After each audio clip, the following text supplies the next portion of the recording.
بسم اللہ الرحمن الرحیم۔ آج کون شخص ہے جو سکون کا متلاشی نہیں ہے، لیکن وہ اس کی دوائی اور گولی اپنی جیب میں لیے پھرتا ہے۔ عجیب بات ہے کہ اس کو اس کا علم بھی نہیں ہے، اور وہ کیا ہے؟ وہ ہے شکر کی عادت۔ حضرت تھانوی رحمۃ اللہ علیہ ایک بہت مشہور بزرگ گزرے ہیں۔ حضرت والا کی بیٹھک بر لبے سڑک تھی۔ آپ دن کا اکثر وقت اسی میں گزارتے تھے اور فرماتے تھے کہ یہاں سے کسی ریڑھی والے یا جھاڑو والے کو گزرتا دیکھتا ہوں تو اپنے آپ کو مخاطب کر کے کہتا ہوں کہ یہ بھی تو ممکن تھا کہ یہ ریڑھی یا جھاڑو تیرے ہاتھ میں ہوتا اور یہ شخص تیری جگہ بیٹھا ہوتا تو کیا کر سکتا تھا؟ یہ تو اللہ تعالیٰ کا فضل ہے کہ اس نے تجھے یہاں بٹھایا ہوا ہے اور تجھے بادشاہی دے دی ہے۔ اور فرماتے کہ شکر سے اللہ کے سامنے اس وقت ہاتھ جڑ جاتے ہیں۔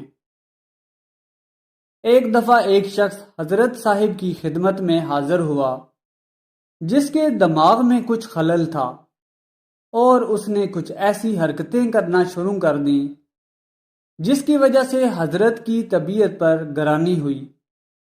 اس وقت حضرت والا انتہائی مؤثر انداز میں بار بار یہ فرما رہے تھے، دیکھا دماغ کا صحیح ہونا کتنی بڑی نعمت ہے۔ سچ ہے کہ آدمی جتنا بھی معزز ہو، اگر دماغ کا ایک معمولی پیچ ڈھیلا ہو جائے تو ساری عزت جاتی رہتی ہے، یہاں تک کہ وہ پاگل خانے بھجوا دیا جاتا ہے۔ واقعی دماغ کا صحیح ہونا بہت بڑی نعمت ہے۔ ایک دفعہ نشتر ہسپتال میں ایک مریض کو دیکھا، اس کے دونوں پاؤں کے ساتھ وزن باندھ کر کھینچا ہوا تھا جس سے وہ بالکل حرکت نہیں کر سکتا تھا۔ جب صرف ایک پاؤں کھول دیا گیا تو وہ بہت خوش ہوا کہ جیسے عید کا دن ہے، حالانکہ اس سے اب وہ صرف معمولی حرکت کر سکتا تھا، لیکن اس پر بھی اس کی خوشی کی انتہا نہ تھی۔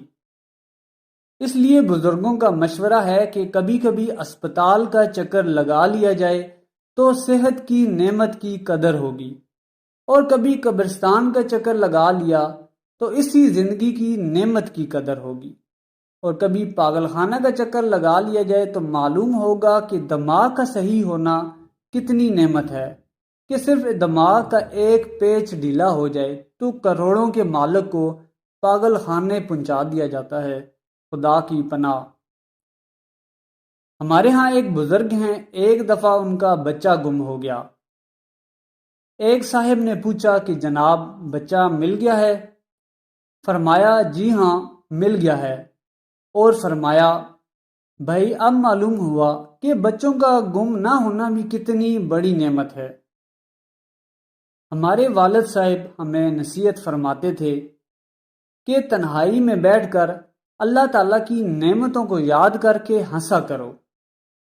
ایک بزرگ نے ایک بادشاہ سے پوچھا، اگر تمہیں پیاس لگی ہوئی ہو اور پانی نہ ملے تو کیا کرو گے؟ بادشاہ نے کہا آدھی بادشاہی دے دوں گا۔ بزرگ نے پھر پوچھا، اگر پیشاب رک جائے تو کیا کرو گے؟ بادشاہ نے کہا آدھی بادشاہی دے دوں گا۔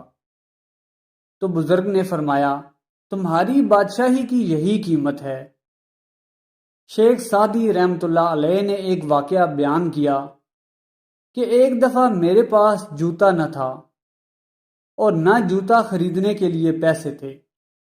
میں سخت دل تنگ ہو کر مسجد میں جا بیٹھا تو وہاں ایک ایسے شخص کو دیکھا جس کے سرے سے پاؤں ہی نہ تھے۔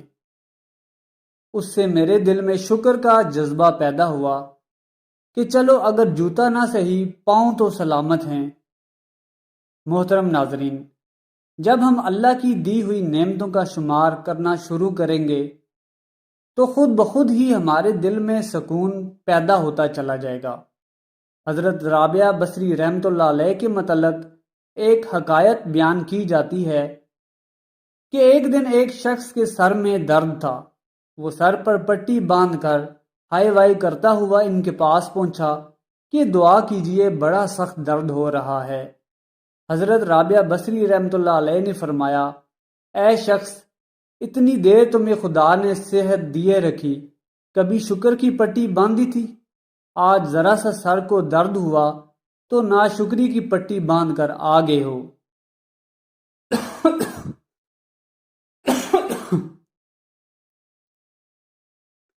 آج کا مسلمان بےہودہ ڈراموں، فلموں اور گانوں وغیرہ میں سکون کا متلاشی ہے، اور مقصد حیات صرف زیادہ سے زیادہ دولت جمع کرنا ہے، حالانکہ سکون تو دولت کے انباروں میں تو رکھا ہی نہیں، اور جہاں پر اللہ تعالی نے سکون قلب کو رکھا ہوا ہے اس طرف ہم جاتے ہی نہیں۔ قرآن مجید میں ارشاد باری تعالیٰ ہے، خبردار سن لو، اللہ تعالیٰ کے ذکر سے ہی دل سکون و اطمینان پاتے ہیں۔ آپ ایک دفعہ اپنے ارد گرد نظر دوڑائیں، اللہ کی ذات کو یاد کرنے والے کتنے آرام و سکون سے زندگی بسر کر رہے ہوتے ہیں، اور آپ انہیں تھوڑے میں بھی بہت زیادہ خوش پائیں گے۔ یہی سکون کا راز ہے۔